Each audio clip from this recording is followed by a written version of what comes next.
Hey everyone. I've seen a bunch of you all post your experiences on here and get some pretty good advice in the threads. I thought I'd try my luck here. Anyway, buckle up because this is a roller coaster ride. So, for context, I, 30 female, have been married to my soon to be ex husband, Matt, 33 male, for close to 6 years now. I'm an entrepreneur and run my own company where I sell handmade soaps and candles. I have put my blood, sweat, and tears into making my company what it is today. I built it from scratch and take immense pride in it. My life was pretty great until everything came crumbling down about 2 months ago when I found out that my husband was cheating on me with my younger sister, Grace. Yes, that happened. I'll get into more details later, but I was absolutely shattered. Little did I know that this was just the tip of the iceberg. Some backstory first. I am the eldest of 3 siblings, and Grace, 20, female, is my youngest sister. She's nearly 10 years younger than me and came as a bit of a surprise to all of us when she was born. I adored her from the minute I saw her. I had a younger brother, but I really wanted a sister, and I was overjoyed to see her come home.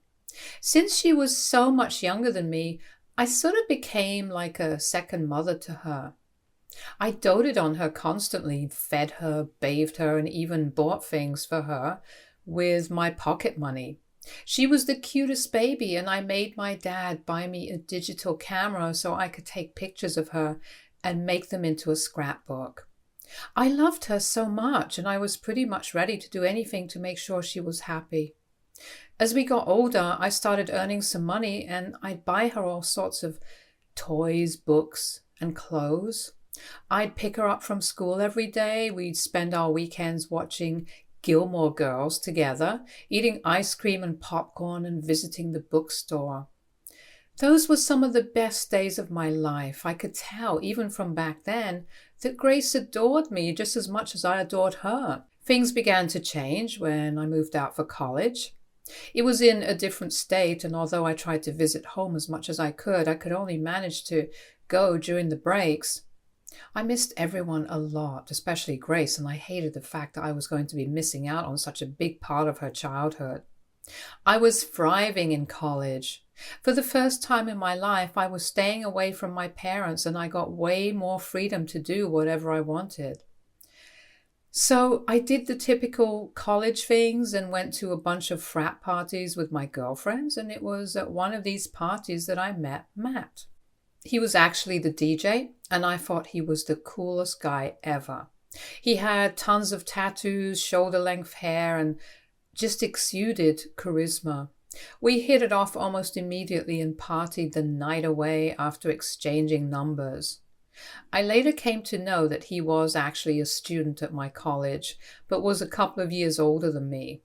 He texted me and we ended up meeting a few times. I was completely smitten with him. He was funny, smart, and easy to make conversation with. Not to mention, he was very easy on the eyes. He was also a little adamant and obnoxious. But at that point in time, I was too infatuated with him to even realize it. I sometimes look back and wonder why I was so obsessed with him when he was only doing the bare minimum and wasn't really as great as I thought he was. But then I realized that when you are young and in love, you kind of disregard these things only for them to bite you in the face later. Anyway, we went out on a few dates, and before I even realized it, we were dating, and it was great. After he graduated, we both moved in together. Matt and I made a great team, and we got a tiny apartment near my campus, which made it easy for me to go to class. Matt got a job as an intern at a tech company, and I started working part-time at a bistro on campus. We weren't making much money, and we were barely able to pay the bills, but we were happy. I truly felt like I was an adult. Matt helped me out a lot. He'd make me breakfast, help me out with my studies, and he'd sometimes even pull all-nighters with me before an exam, even though he had work the next day. I couldn't believe that I had landed such a perfect guy. He made me feel loved and validated, and I had never experienced that with any of my previous boyfriends before. Whenever we went out, he proudly introduced me to everyone as the love of his life. Even at his work parties, he'd make sure to introduce me to all his colleagues and gush about me to the point where I felt a little overwhelmed. He was truly devoted to me. At least that's what it felt like. Matt met my family for the first time the weekend I was graduating. They had heard all about him before on the call, but had never actually met him until then. By then, we were in a full-fledged relationship, even sharing a bank account. They absolutely loved him. My dad was very hard to please. He never approved of any of my previous boyfriends. But Matt managed to win even him over. My parents were a little angry that I had moved in with Matt without telling them, but after seeing how well he treated me, they weren't too upset. I was thrilled to see Grace. She was almost 13, and this was the first time she was visiting me at college. She had the best time talking to all my friends and professors. She also loved Matt. I could tell that she kind of had a crush on him because she got shy and fidgety whenever he was around. Over that weekend, Matt had won the hearts of my entire family. And I was relieved because I truly did love him and I wanted our relationship to last forever. After graduating, I started working as a personal assistant at the same company that Matt worked at, which was perfect for us because we got to see each other all the time. About a year later, we had been dating for about 4 years now. Matt finally popped the question. It was beautiful. He had planned this beautiful proposal. I was over the moon, and of course I said yes. When we got back home, I was shocked to see some of our closest friends and my parents and siblings there to celebrate our engagement. He even managed to decorate our apartment. Later, I came to know that Matt flew my family down just for this special occasion. I truly felt like I had found the one. We got married less than a year later, and it was beautiful. Grace was my maid of honor, and we also managed to save up enough money to afford a bigger apartment. We even got a cat together. As the years passed, I truly felt like I was blessed to have such an amazing husband. He took such wonderful care of me and made me feel like a princess. My career was on the rise, and he had also managed to get promoted. We began thinking about starting a family. Meanwhile, things weren't that great with Grace. She changed drastically. Her best friend, who was basically like another sister to her, had tragically passed away. It was very sudden and unexpected, and Grace was inconsolable.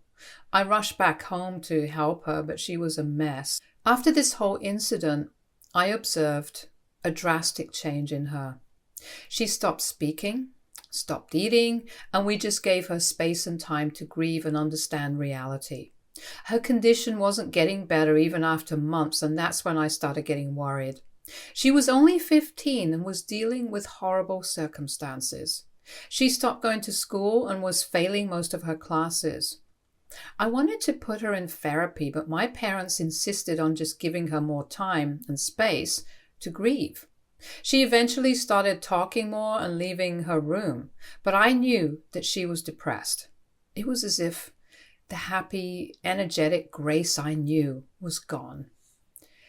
Her condition started getting worse. I soon started getting calls from my mom telling me that Grace was hanging out with bad company, older boys who drank alcohol and did drugs. She also told me that she caught Grace smoking. I was shocked because this was completely out of character for her.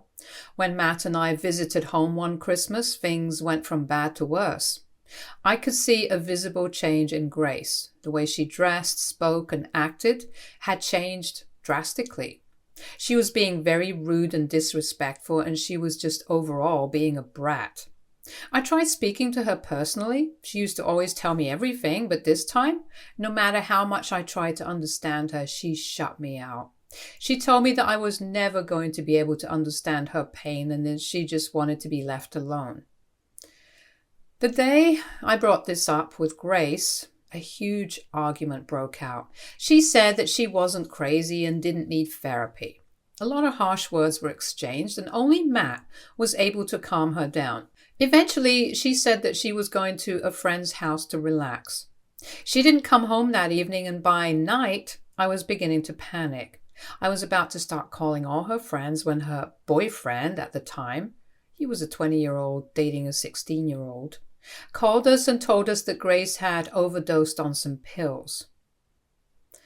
My heart dropped. We rushed her to the hospital and they were able to resuscitate her.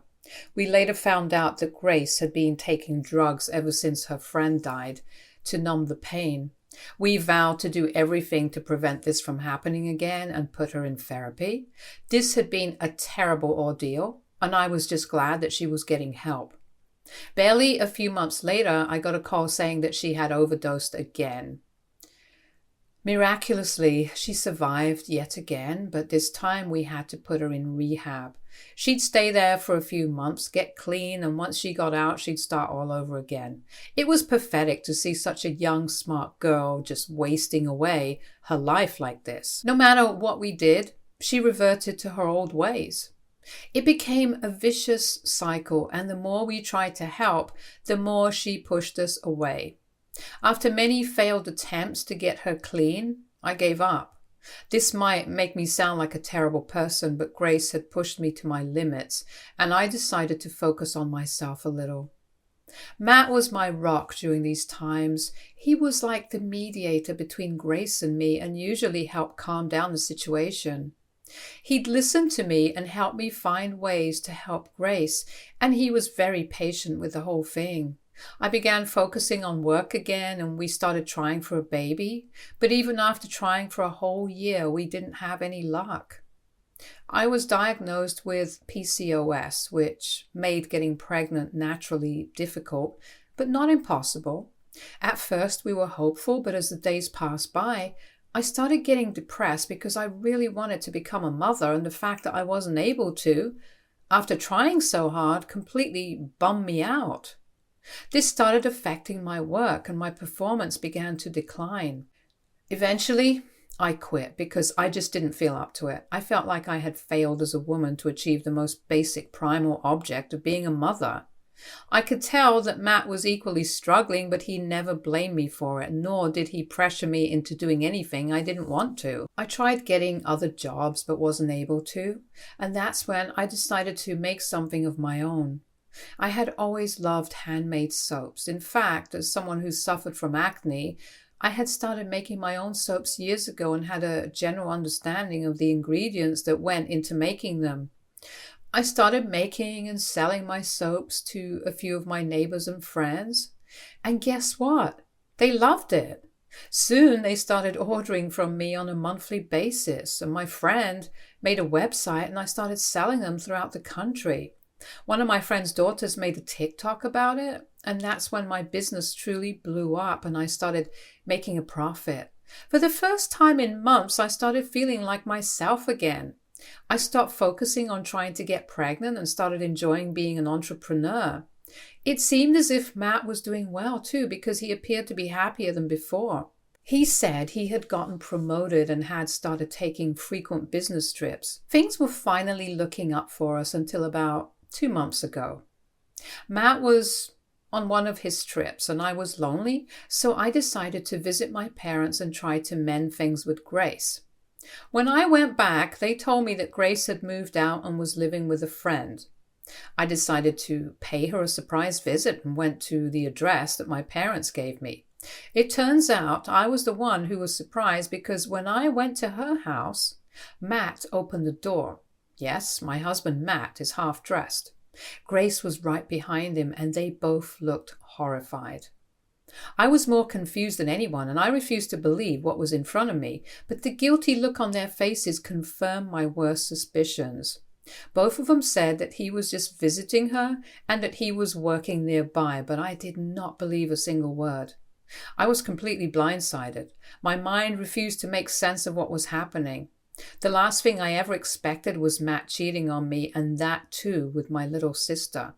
The worst was yet to come. In my volatile state, I didn't even notice that Grace was pregnant. She looked about 4 to 5 months pregnant. I was so disgusted that I threw up and nearly fainted. The situation escalated so much that the neighbors called the ambulance and I was taken to the emergency room. The whole time I was paralyzed with shock. It was as if I'd gone into a trance because nothing anyone said mattered to me anymore. But wait, it gets worse. At the emergency room, they ran a bunch of tests on me and gave me an even bigger shock. I was pregnant about 2 months into it. Yeah, I can't believe it. Now that I look back on it, this whole situation is so terrible that it's actually funny. I had tried for years to get pregnant, but to no avail, and the day I found out that my husband of almost 6 years was cheating on me with my baby's sister and had knocked her up, I found out that I was pregnant too. This had to be a joke, but sadly it wasn't. My parents arrived and they nearly fainted when I told them what had happened. Matt and Grace finally stopped by, and instead of giving an explanation for everything, Matt came up to me and told me that he didn't love me anymore, that he loved Grace, and that he was going to marry her. I threw up again. Grace told me that she and Matt had been together for over a year now and that he was planning on divorcing me, but just couldn't find the right time to tell me. Matt said that I was emotionally unavailable and unable to satisfy his needs for years, and so he found comfort in Grace's arms. It began as a friendship which quickly developed into something more. Grace said that she knew what they were doing was wrong, but after Matt promised to divorce me, she decided to go ahead with the relationship and give him one thing he always wanted: a baby. I couldn't believe it. Matt always seemed so supportive and loyal. He never gave me any indication that he was having problems in our marriage. Up until a few days ago when I dropped him off at the airport, he kissed me and told me he loved me like he always did. I had no idea that he felt this way. I was completely blindsided because this was the last thing I expected. I didn't know how to feel. There was so much going on that my mind couldn't process anything, but one thing was for sure. I didn't want anything to do with Matt or Grace again. My heart was broken beyond repair, and when I told Matt that I was pregnant, he was in disbelief, but still stood by the fact that he wanted to be with Grace.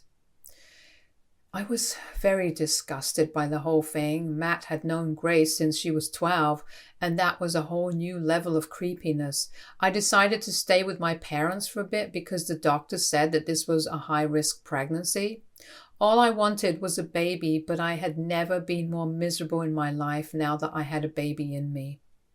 A lot of my friends and relatives broke ties with Matt and Grace, completely disgusted by what they had done. They started focusing on the positive and buying gifts like toys, clothes, and strollers for the baby.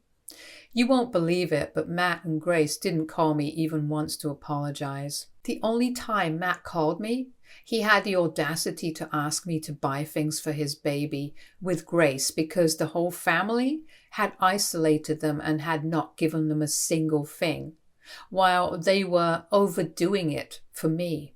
He said that both he and Grace felt like they were being punished by everyone and their baby deserved just as much stuff as mine did. I couldn't believe what I was hearing. These people had ruined my life and had the audacity to ask me to buy them things? Disgusting. Matt completely blocked me out of his life in the coming weeks.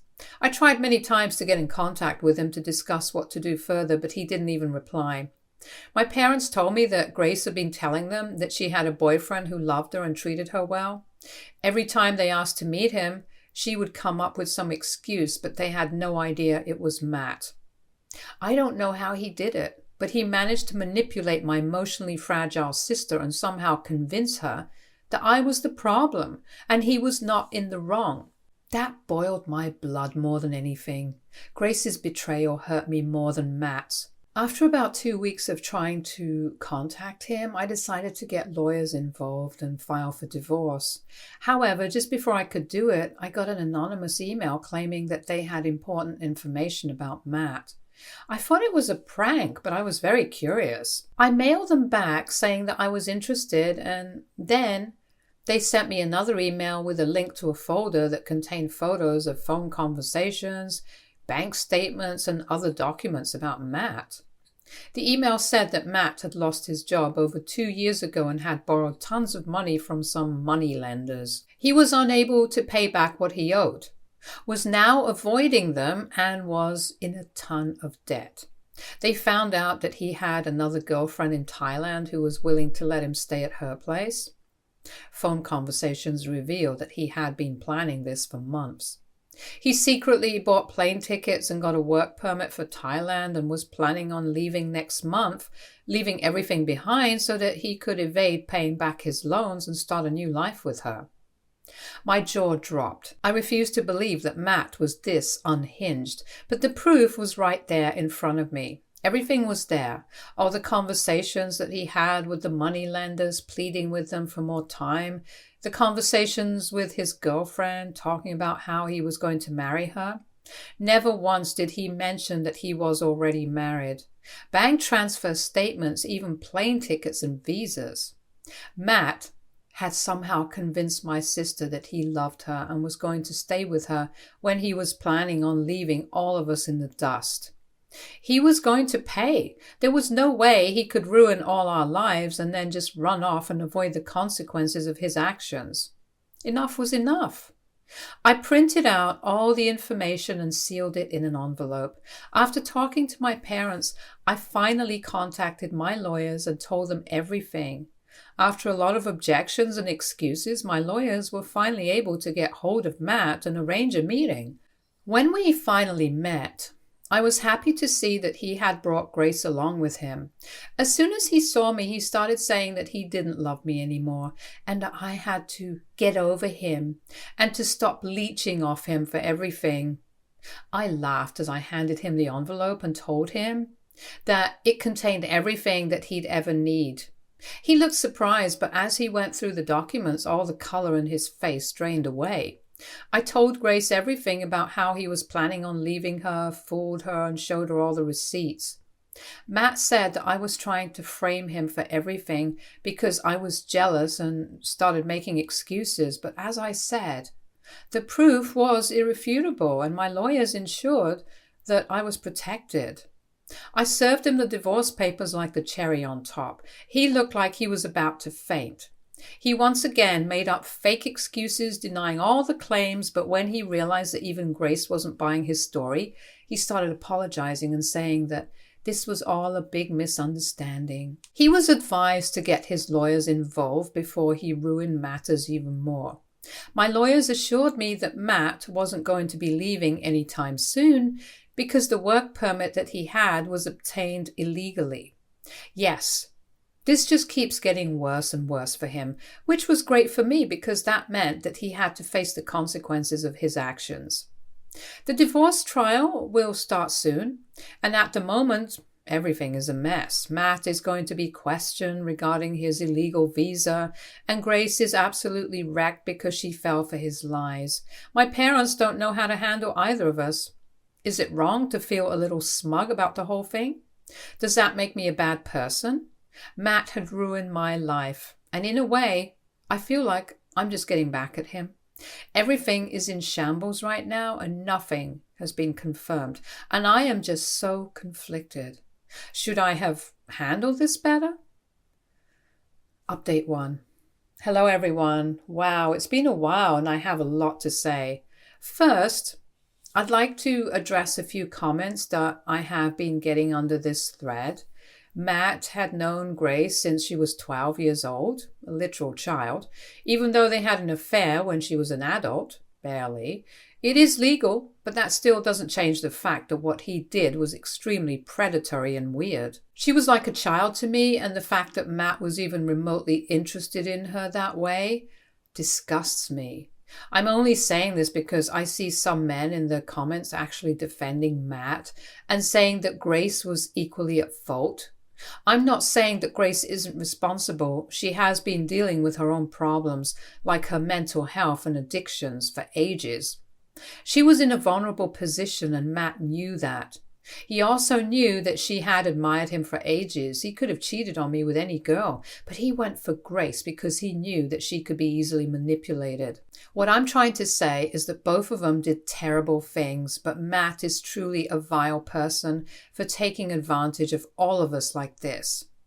Many of you all also wanted updates on this Thai girlfriend. I'm not going to share much here for privacy. However, she has been talking to Matt for over 2 years now, and she had no idea about any of us. Matt had lied and told her that he was single. He even started sending her money every month. He made promises saying that he was going to work in Thailand for a while and then marry her and bring her to the US. All lies, of course. I haven't spoken to her directly, but my lawyers have been in contact with her and she now knows everything. I haven't spoken to Grace either. The last time I did, she accused me of ruining her life and told me that if I truly loved her, I should have just let this whole thing slide and left Matt alone. I reminded her that Matt didn't love her and was literally planning on leaving her with his baby to raise all by herself. But she still pictures me as the villain. You know what's funny? I'm the one who should be furious right now. Instead, here she was accusing me of everything. I just can't win. I still love her even after she betrayed me, but the way she's acting now, I feel like it's better if she weren't in my life at all. I know it sounds harsh, but I don't care at this point. As for Matt, since he just possessed an illegal work permit and wasn't actively in Thailand and using it, he technically wasn't doing anything illegal. It would only be illegal if he was caught with it in use, so they legally can't do anything. He's off the hook from that. As for the divorce, his lawyers have tried to paint me in the worst light and have actually demanded shares from my company. We shut that down real quick. I don't know the technicalities, but my business is in my name only, and Matt has no right over it. My lawyers have ensured that I don't need to give him anything. He will have to pay child support once the baby's born, and we haven't settled on how much yet. I will also have full custody of the child. Matt tried to make it seem as if he wanted the child, which backfired on him because everyone knew about his plans to run away. That's about all I know for now. We will be having a court hearing in a few days, so I'll keep you updated. Update 2. Another quick update. I'm doing okay. I'm 4 months along and still at high risk because of gestational diabetes, but the baby is doing great. I never thought that I'd have to navigate through pregnancy in this way, but I am grateful to my parents for having my back. Every time I see the ultrasound pictures, I feel so excited to meet my child. I know that they won't be born into a perfect family, but I'm going to try my hardest to be there for my child. Grace is probably around 7 months pregnant right now, but that's about all I know. I'd appreciate it if you continue to keep me in your prayers. Update 3. Hey guys, sorry I've been MIA for so long. This update is long overdue, but first I have some good news. I had a beautiful baby girl. She was born early and had to spend a few days in the NICU, but she's been discharged now and is thriving. I had to have an emergency C-section, but I'm recovering. It was stressful, but I'm glad it's over. Some more good news. My divorce was finalized. It was a nasty affair, but I had a team of strong lawyers and they managed to make sure that all my demands were fulfilled. Like I mentioned before, Matt had tried to paint me in the wrong light. He accused me of trapping him with a baby so that I could get child support after he left me. But the odds were against him. I got full custody of my daughter. As for Matt, we aren't civil with each other. He tried his level best to get his child support money reduced, but failed. He also has to pay back all the money that he has loaned. I don't know how he's going to do that, but that's not my problem. The last thing I heard was that he was trying to get a job. He still hasn't met his daughter and didn't even show up to the NICU. Honestly, I dodged a bullet. My daughter doesn't deserve a terrible man like that in her life. Grace also gave birth to a little girl a couple of months before I did. I haven't met either of them, and I don't think I'm going to do so anytime soon. My parents are the only link between us, and they tried to help us reconcile. Deep down, she is still my baby sister, whom I love and adore, but her betrayal and the way she acted after that, are still fresh in my mind. I know Matt brainwashed her into thinking that I was a terrible person, but she knew me better than anyone. I don't know what the future holds, but I'm trying to piece together my life bit by bit. I know that it's going to take a long time to get back to normalcy, but I have to try for my daughter. So I'm going to focus on my business and my child from now on. Also, a word of caution to you mad lovers out there. Matt came across as someone who truly loved me. Nobody who knew us would believe that he would cheat on me. He also publicly declared how much he loved me and treated me so well, yet he still cheated on me and had been doing so for years with absolutely no indication that anything was wrong. All I'm saying is, choose your partner wisely and be careful, because if things are too good to be true, they probably aren't. Take care.